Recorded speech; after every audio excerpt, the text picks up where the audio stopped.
Buenos días, aquí Augusto Townsend, curador principal de Comité, con las noticias de hoy lunes 27 de octubre del 2025. El podcast de hoy llega con el auspicio de Sistema B Perú, la organización que impulsa a las empresas B en el Perú. ¿Sabías que es posible construir un negocio que no solo sea rentable, sino también transformador? Sé parte de una comunidad que demuestra que la rentabilidad puede ir de la mano con el impacto positivo. Inicia tu proceso de transformación como empresa B y vuelve sostenible tu propósito. Conoce más en www.sistemabperú.org. Aprovecho para recordar que una forma de apoyar el trabajo que hacemos y que yo me pueda seguir dedicando a tener este podcast es poniendo publicidad en este espacio y llegando al público selecto de tomadores de decisiones que se informan vía comité, o auspiciando también mi programa Bien Informado, que sale de lunes a viernes de 8 a 9 de la mañana en Radio Mágica 88.3 FM. Si creen que es valioso que existan espacios como este para que las personas puedan informarse con rigor, balance y sin dueños de la verdad, considera auspiciar en nuestro programa. Si quieres más información, puedes escribir a auspicios@comitedelectura.pe. Ok, vamos con los titulares de hoy lunes 27 de octubre en menos de un minuto vía comité sin dueños de la verdad. El dominical Punto Final difundió anoche un reportaje que pone en serios aprietos a Óscar Acuña Peralta, hermano de César Acuña y cabeza del Partido Alianza para el Progreso en la Libertad, por presuntamente haber recibido dinero para favorecer a la empresa Frigoinca. Segundo, un reportaje de Cuarto Poder mostró que la congresista Lucinda Vázquez de la bancada de Juntos por el Perú, Voces del Pueblo, Bloque Magisterial, hace que sus asesores parlamentarios le corten las uñas de los pies. Tercero, Guillermo Bermejo se convirtió en el primer congresista en funciones en ser sentenciado por afiliación a una organización terrorista. Cuarto, una encuesta de Ipsos difundida anoche en Cuarto Poder mostró que un 45% aprueba de momento la gestión de José Gerí en la presidencia, mientras que un 42% la desaprueba. Quinto, LAP, el operador del aeropuerto Jorge Chávez, decidió postergar hasta el 7 de diciembre el inicio del cobro de la tarifa para los pasajeros con conexiones internacionales, la TUA. Y sexto, Javier Milei obtuvo una victoria sorpresiva al conseguir más del 40% del voto en las elecciones legislativas del domingo en Argentina. Además, no se pierdan en el espacio de la reflexión del día un comentario mío sobre las actitudes del empresariado hacia el gobierno de José Gerí. Ahora sí, pasamos al desarrollo de cada una de estas noticias. Recuerden que este es un podcast que busca informarles de manera calmada, rigurosa, equilibrada y, como dice nuestro lema, sin dueños de la verdad. Empezamos con el bloque político y el resumen de los programas dominicales de anoche. Punto Final difundió un reportaje que pone en serios aprietos a Óscar Acuña Peralta, hermano de César Acuña y cabeza del Partido Alianza para el Progreso en la Libertad, y a Aníbal Morillo, gerente de salud del Gobierno Regional de la Libertad, que acaba de renunciar justamente César Acuña. Según la investigación de Christopher Acosta, existe un colaborador eficaz en el caso que se sigue contra la empresa Frigoinca, que, como recordarán, es la que supuestamente pagó coimas para tapar un escándalo de conservas malogradas que habían intoxicado a niños, como parte del programa social en ese momento llamado Caliwarma. Pues ese colaborador eficaz dice que Óscar Acuña Peralta y Aníbal Morillo recibieron coimas de Frigoinca, empresa que tiene una planta en Chepén, en dicha región.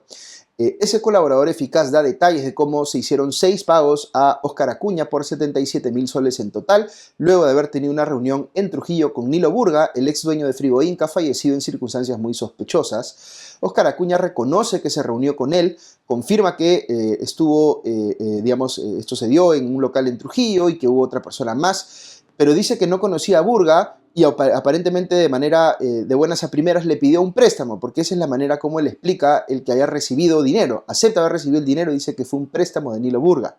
Cabe indicar que el colaborador eficaz dio un número de cuenta al que supuestamente se le depositó el dinero y Punto Final confirmó que en efecto era una cuenta perteneciente a Óscar Acuña. A Morillo, el colaborador eficaz, dice que se le entregó dinero no en una cuenta, sino a través de un intermediario de nombre Milton Broca. Cuando el periodista aborda a Morillo en la calle y le pregunta por esta persona, primero dice que no la conoce, que no sabe quién es, pero luego se contradice y afirma que estuvo esta persona presente en la reunión con Nilo Burga. A Morillo, el colaborador eficaz, dice que le hicieron pagos de 25.000 soles. Hay otra persona presuntamente involucrada, José Luis Silva Chuna, que habría emitido informes a favor de la empresa y a este también le habrían entregado, según el colaborador eficaz, un monto de dinero. La explicación pues del préstamo resulta poco verosímil, así que veremos si es que encuentra otra manera de explicar cómo así recibió esa plata Óscar Acuña Peralta. Luego hay otro reportaje de Cuarto Poder que mostró cómo la congresista Lucinda Vázquez, que ingresó al Congreso con Perú Libre, pero después se ha pasado a la bancada de Juntos por el Perú, Voces del Pueblo, Bloque Magisterial, pues resulta que le pide a sus asesores parlamentarios que inviertan el tiempo cortándole las uñas de los pies. Así como lo oyen, y hay evidencia fotográfica, también les pide que le preparen el desayuno en su casa y otras cosas por el estilo. No voy a mencionar el nombre de los asesores afectados porque es indigno pues lo que los están obligando a hacer. Vázquez tiene ya antecedentes de haber contratado en su oficina parlamentaria a 3 sobrinos. Este resulta pues una imagen muy vívida de lo que hace el poder con algunas personas que no parecen merecerlo. Las convierte en déspotas que asumen que todos tienen que servirles como si fueran pues personajes iluminados, llegando a niveles de degradación como pedir que les corten las uñas de los pies. No solo eso, sino que, de acuerdo con los abogados penalistas citados en el reportaje, esto podría calzar en el tipo penal de peculado. Hablando del Parlamento, Guillermo Bermejo se ha convertido en el primer congresista en funciones en ser sentenciado por afiliación a una organización terrorista, en este caso Sendero Luminoso, luego de 2 absoluciones por este mismo caso en el 2017 y el 2022 y que la Corte Suprema decidiera revertirlas y volver a procesarlo. Bermejo ha sido finalmente condenado a 15 años de prisión en primera instancia. Esto no cierra el caso porque la defensa ha comunicado que va a presentar un recurso de nulidad. Sin embargo, las evidencias que incriminan a Bermejo son copiosas, según ha contado el ex jefe de la DIRCOTE, Max Anguamán, anoche en Punto Final. Todo empezó en el 2006 con un proceso de inteligencia que lo identificó con el apelativo de camarada Che y que llevó a que se confirmara que Bermejo visitó el campamento de Huancamayo y otro campamento senderista entre el 2008 y el 2009, donde recibió, según la sentencia, adoctrinamiento ideológico y se le asignó la responsabilidad de entrar en contacto con aliados internacionales. Bermejo niega todo esto, dice que nunca visitó un campamento senderista, pero en este caso se valoraron los testimonios de hasta 6 personas que con bastante detalle afirman que sí estuvo el hoy congresista en dichos lugares, interactuando con los Quispe Palomino y otros miembros del llamado militarizado Partido Comunista del Perú. Bermejo alega que los testigos han sido coaccionados por la policía para declarar en su contra, pero el Poder Judicial ha considerado que la evidencia en el caso, digamos, es suficientemente convincente y de ahí que le haya condenado a 15 años de prisión. Hay que recordar que entre los antecedentes más recordados de Bermejo está el video en el que se le escucha decir que la izquierda debía llegar al poder para quedarse indefinidamente en él y que no debía limitarse pues por, entre comillas, pelotudeces democráticas. Debido a una norma reciente aprobada por el Congreso, Bermejo no puede ser reemplazado en su curul por un accesitario porque esta norma funciona como una suerte de sanción al partido que lleva al Congreso a una persona que termina siendo condenada por un delito muy grave, como en este caso afiliación a una organización terrorista. Por otro lado, esta mañana veo en La República una nota que muestra un nuevo video del momento en el que muere Eduardo Ruiz Sanz en la marcha del 15 de octubre. Me parece que es, de lo que he visto, el que mejor captura el incidente. Se ve al suboficial Luis Magallanes siendo perseguido no por 40 o 50 personas como él declaró, sino por una sola persona, y en su momento él saca su arma y en efecto dispara al piso con dirección de la persona que lo perseguía, y más atrás, de manera completamente desconectada con esta persecución, estaba Ruiz parado en una esquina y es impactado tras rebotar la bala en el suelo. ¿Se aprecia algún nivel de riesgo para el suboficial Magallanes? Me parece que sí, pero creo que pudo perfectamente disparar al cielo en lugar de apuntar en dirección de quien lo perseguía. La República cita a 2 abogados penalistas que discrepan en cuanto a si las imágenes justifican un caso de legítima defensa o no, pero ciertamente esta toma va a ser determinante, creo yo, cuando el caso se vea en el Poder Judicial. He escuchado también las declaraciones que ha dado el suboficial Magallanes, que algunos han interpretado como si él fuese también una víctima de las circunstancias, que no muestra una intención de haber querido matar.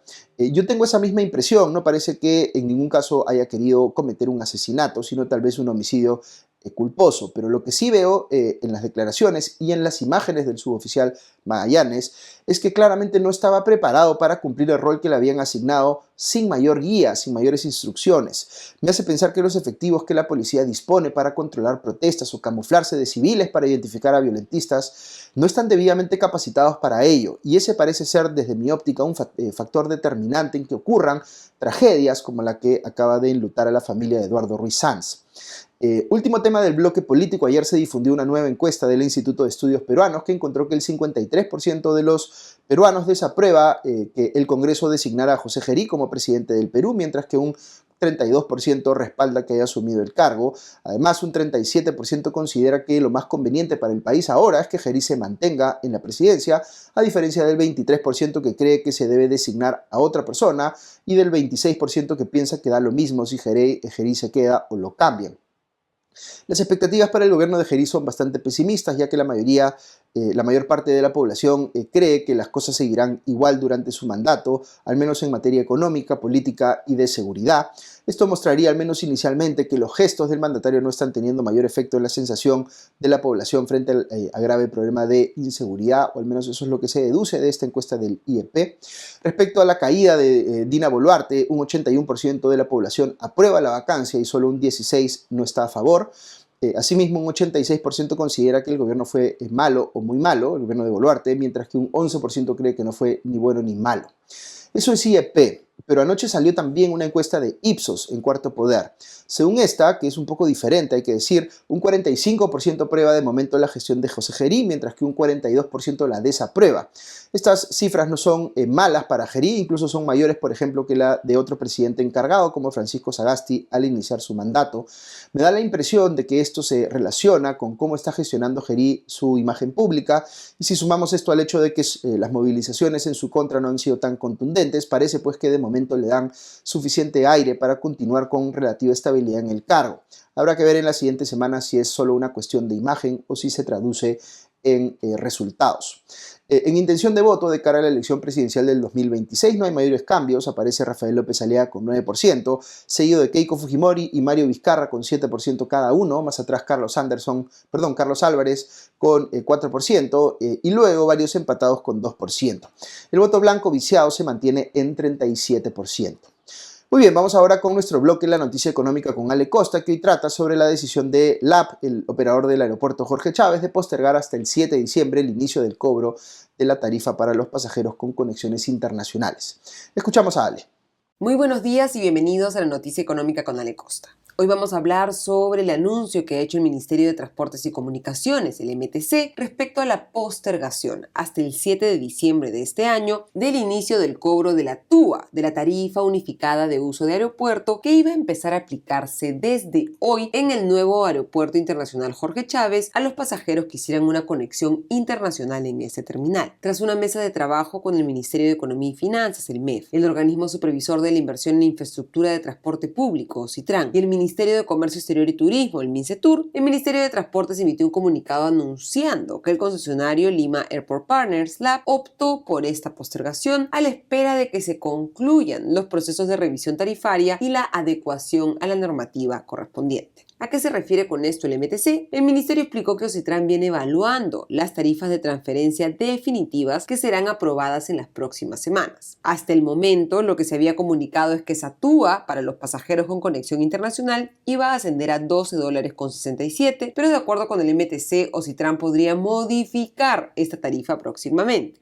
Otro anuncio importante del MTC es que está buscando aprobar un cambio en el reglamento de la Ley de Aeronáutica Civil para garantizar, y aquí cito textualmente el comunicado, que todos los costos de transporte se incluyan de forma clara y transparente en los boletos de viaje. Recordemos que el cobro de la TUA para los pasajeros con conexión internacional ha sido un punto de conflicto entre LAP, el operador del aeropuerto Jorge Chávez, y las aerolíneas. Estas últimas han advertido que este cargo podría afectar la competitividad del terminal Chalaco frente a otros aeropuertos de la región, y algunas de ellas incluso han anunciado la cancelación de rutas atractivos turísticos de la región porque la viabilidad económica de estas frecuencias, aseguran, depende de que los turistas internacionales estén dispuestos a hacer una escala en el Jorge Chávez. Las aerolíneas también se han resistido a que esta tarifa se incluya en los boletos, pues han explicado que la TUA podría modificarse o anularse, y en ese escenario serían ellos los que tendrían que hacerse responsables de reembolsos o ajustes de cara al usuario. El argumento del app es que el cobro de la TUA está incluido en su contrato de concesión y le permitirá recuperar lo invertido en el nuevo terminal.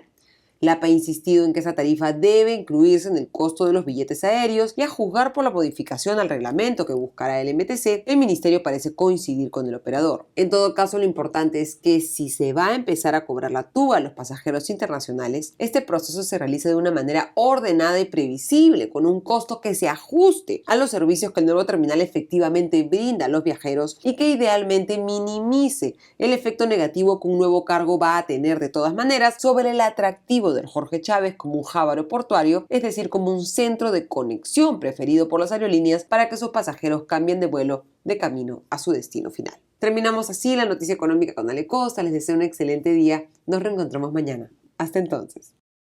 Gracias, Ale. Pasamos ahora al bloque internacional. En Argentina, la Libertad Avanza, el partido del presidente Javier Milei, obtuvo una clara victoria, hasta cierto punto inesperada por las recientes crisis que ha tenido que afrontar su gobierno, al obtener un 41% en las elecciones legislativas de ayer, mientras que el peronismo consiguió 31.6%, según reporta la agencia AFP, entre todas las organizaciones vinculadas a ellas, al peronismo sumadas.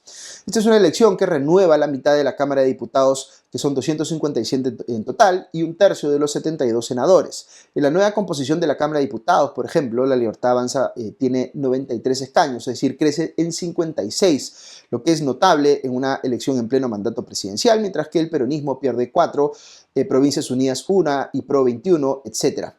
Todo esto le permite pues, tener ya un tercio en la Cámara de Diputados a la Libertad Avanza, lo que le faculta a sostener, por ejemplo, los vetos del presidente, y queda 36 votos de ser mayoría por sí solo.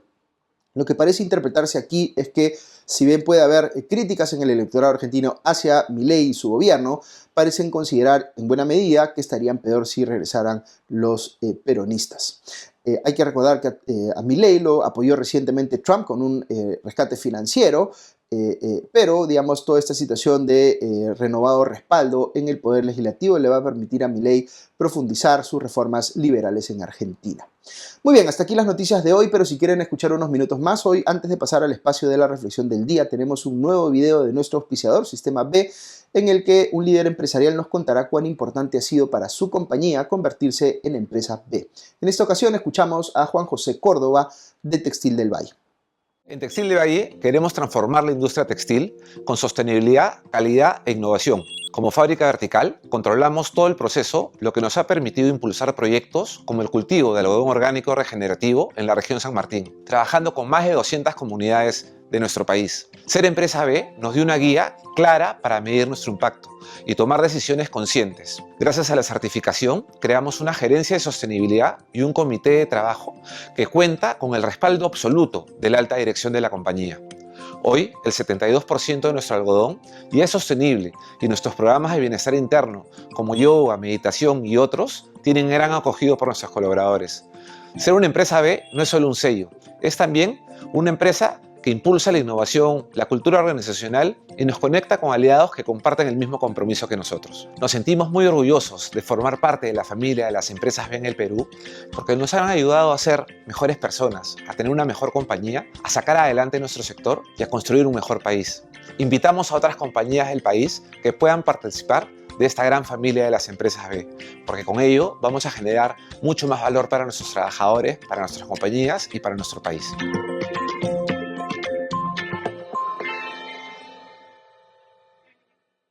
Muy bien, cerramos ahora sí con el espacio de la reflexión del día. Va mi comentario de hoy. ¿Cómo percibe el sector empresarial la sucesión que se acaba de dar en el gobierno? Voy a ensayar una respuesta basada en algunas conversaciones que he tenido con ejecutivos y empresarios en los últimos días, que ciertamente no puedo pretender que sean representativas de todo el empresariado, pero creo que ayudan a entender o aclarar ciertas cosas. A diferencia de Dina Boluarte y los sucesivos primeros ministros que tuvo ella, a José Gerí y sobre todo a su premier Ernesto Álvarez se les percibe más claramente como políticos que no tienen inclinaciones antiempresariales. Esto por un lado. Y por otro, se tiene la impresión de que, debido a que los demás partidos están ahora con la atención puesta en la elección del próximo año, y se sienten cómodos de momento con Gerí administrando el día a día mientras nos acercamos a los comicios, pues entonces Gerí y su gobierno van a tener cierto margen de maniobra para hacer cosas que pueden ser del interés del empresariado o de algún sector en particular. Prueba de ello es que, por ejemplo, se haya removido a Alejandro Narváez de la presidencia de Petroperú por la gestión desastrosa que viene teniendo la empresa estatal y que se haya viabilizado el inicio del desarrollo del proyecto minero Tía María. Dicho sea paso, personalmente estoy de acuerdo con ambas cosas. Después de haber tenido una gestión sectorial con muchos altibajos, como la del gobierno de Dina Boluarte, precedida además por una que fue muy mala, como fue la gestión de Pedro Castillo, aunque en algunos ámbitos, debo decir, se disputan cuál fue peor. Los meses que Gerí y Álvarez estarán al mando del gobierno, presumiblemente sin mayor oposición del Congreso, se ven pues como una ventana de oportunidad. Por lo mismo, que se active la calle y haya protestas contra este gobierno, que abran alguna posibilidad de que se dé un desenlace similar a lo que ocurrió tiempo atrás con Manuel Merino, es un problema para quienes están viendo cómo aprovechar esa ventana de oportunidad. En consecuencia, digamos que quienes están en esa posición tienen un incentivo para querer desacreditar la protesta y presentarla como una suerte de asonada golpista. En parte creo que reaccionan a una preocupación válida por hacer valer el principio de autoridad y evitar que escale la violencia. Pero creo que eso los lleva en alguna medida a ningunear o incluso equiparar a los que protestaron pacíficamente con los violentistas. Parecen llegar a la conclusión de que si los primeros marcharon a la vez que los segundos, eso significa necesariamente que los apañan, cuando en realidad es al revés, y basta conversar con cualquiera de ellos para saberlo. Ellos saben que los violentistas deslegitiman su protesta, y es por eso que para ellos también son un problema. Pero esos matices no importan si uno está pues con la mente fija en que el gobierno de Gerí tiene que perdurar porque conviene que lo haga. Yo puedo coincidir con esta posición en algunos puntos. Creo que en el Perú no se debe permitir que haya gente que proteste queriendo pues quemar el Congreso o lanzándole bombas molotov a los policías. Ustedes saben que yo entiendo que el derecho a la protesta debe admitir algún nivel de disrupción para ser efectivo, pero nunca a este nivel. Coincido entonces con exigir que se respete la ley y el principio de autoridad frente a este tipo de conductas que son incuestionablemente delictivas. Coincido también, al menos en la preocupación general, respecto de que se necesita corregir técnicamente muchos despropósitos impulsados por las gestiones de Boluarte y antes de Castillo, y que es importante que esto esté pues en la agenda. Con lo que no coincido, y fíjense que esta es una discrepancia bien importante, es en que todo lo anterior, siendo válido, impida ver pues otras cosas que son muy evidentes en la situación actual.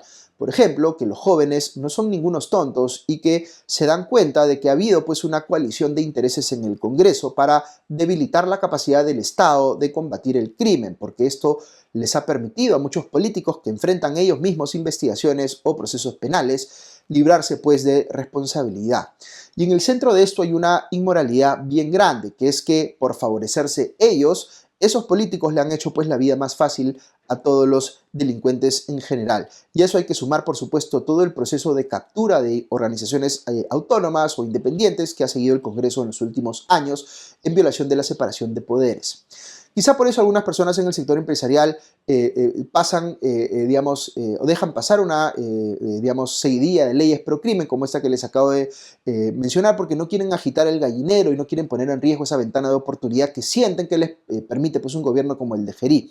Aquí están haciendo un juicio valorativo, están diciendo es más importante aprovechar esa ventana de oportunidad que salir a hablar las cosas o criticar, digamos, lo que ha venido pasando en el Congreso en las últimas semanas, meses o años, que no solamente tiene que ver con las leyes pro crimen o el rompimiento de la separación de poderes, sino también, por ejemplo, con la destrucción de las capacidades fiscales del país, con la cantidad de leyes que se han aprobado que van a poner en riesgo, digamos, la sostenibilidad de las finanzas públicas, que ya ha evidenciado de manera muy clara el Consejo Fiscal en estos días. Así que cuando los jóvenes protestan frente a estas cosas que les acabo de mencionar, por lo menos frente a las leyes pro crimen o el rompimiento de la separación de poderes, lo están haciendo con bastante validez. Y de alguna manera yo me atrevería a decir que demuestran quizá hasta más madurez y menos cinismo en todo caso que lo que muestran sus mayores. Me da la impresión de que sobre este tema en particular el empresariado está dividido. Hay un sector probablemente mayoritario que prefiere no hacerse problemas, no agitar el gallinero, porque está habituado a convivir pues, con una política desastrosa y siente que cuando menos la entiende o la puede gestionar, aunque yo creo que está sobreestimando sus propias capacidades en ese sentido. Pero luego hay otro grupo de empresarios, con varios de los cuales conversé la semana pasada, que dice más bien: así no, hacer empresa en el Perú no debería implicar congraciarse con ese status quo, sino luchar por cambiarlo, dejando claros cuáles son nuestros límites, qué no estamos dispuestos a dejar pasar, porque es demasiado lo que los empresarios pues le han dejado pasar a los políticos en las últimas décadas, o lo que han transado con ellos, estando pues en la capacidad de decir no, no estamos dispuestos a que las cosas se manejen así en el Perú, no vamos a ser parte de ello, vamos más bien a alzar la voz para exigir que las cosas cambien, que es lo que están haciendo los jóvenes ahorita. Pues bien, ojalá sean cada vez más los empresarios y ejecutivos que estén dispuestos a alzar la voz, porque sin esa voz exigiendo junto con otras algo distinto a lo que tenemos, vamos pues a estar condenados a que las cosas nunca cambien. Postdata, en todos los chats empresariales donde se ha estado discutiendo todo esto y algunos han optado por circular reflexiones mías, sea para coincidir o para criticarme abiertamente, solo les pido una cosa: considérenme siempre dispuesto para ir a conversar o a debatir. Rompamos de una vez pues esta idea absurda de que todos en el sector empresarial deben pensar igual, o si no, se convierte uno en una especie pues de traidor a su categoría. Temas como el que les abordo esta mañana son tan importantes que necesitamos que se discutan en buena hora por quienes desde estos espacios están promoviendo pues este debate. Yo, como les digo, siempre dispuesto a participar en él. Ok, como siempre, un agradecimiento muy especial a nuestro auspiciador Sistema B y a nuestros suscriptores que nos permiten llegar a ustedes cada mañana. Que estén muy bien, que tengan un buen día, un buen inicio de semana y ya nos escuchamos pronto. Adiós.